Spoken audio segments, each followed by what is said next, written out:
চাঁপাইনবাবগঞ্জের রাস্তা সংস্কারের ব্যাপক অনিয়ম, এলাকাবাসীর ক্ষোভ। চাঁপাইনবাবগঞ্জের শিবগঞ্জ উপজেলার শ্যামপুর ইউনিয়নে কানসাট ঘাট থেকে চামাবাজার ২,৩৫০ মিটার রাস্তায় সংস্কারের কাজে ব্যাপক অনিয়মের অভিযোগ উঠেছে।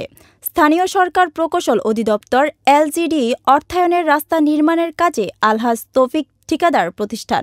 এ কাজে নিম্নমানের নাম্বারবিহীন ইট ও মাটিযুক্ত বালু ব্যবহার করা হচ্ছে। এই রাস্তার কাজ তদারকিতে শিবগঞ্জ উপজেলার এলজিডি কর্মকর্তাদের গাফিলাতি আছে বলেও অভিযোগ করেন স্থানীয়রা।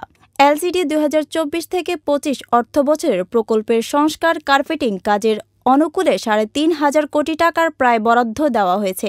এ প্রকল্পের নির্মাণকারী প্রতিষ্ঠান অনিয়ম ও দুর্নীতির মাধ্যমে রাস্তায় নিম্নমানের ইট খোয়াশা নির্মাণ সামগ্রী ব্যবহার করছে। রাস্তায় এলাকাবাসী ও স্থানীয় জনপ্রতিনিধির অনিয়মের অভিযোগের পর কাজ বন্ধ না করে এখনও অনিয়মের মাধ্যমে কাজ দিয়েই ওই কাজ সমাপ্ত করার চেষ্টা চালিয়ে যাচ্ছেন ঠিকাদার আলহাজ তৌফিক আলী।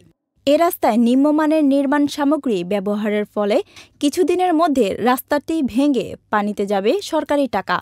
কয়েক মাস যেতে না যেতেই ব্যবহার অনুপযোগী হয়ে পড়বে এসব সড়ক।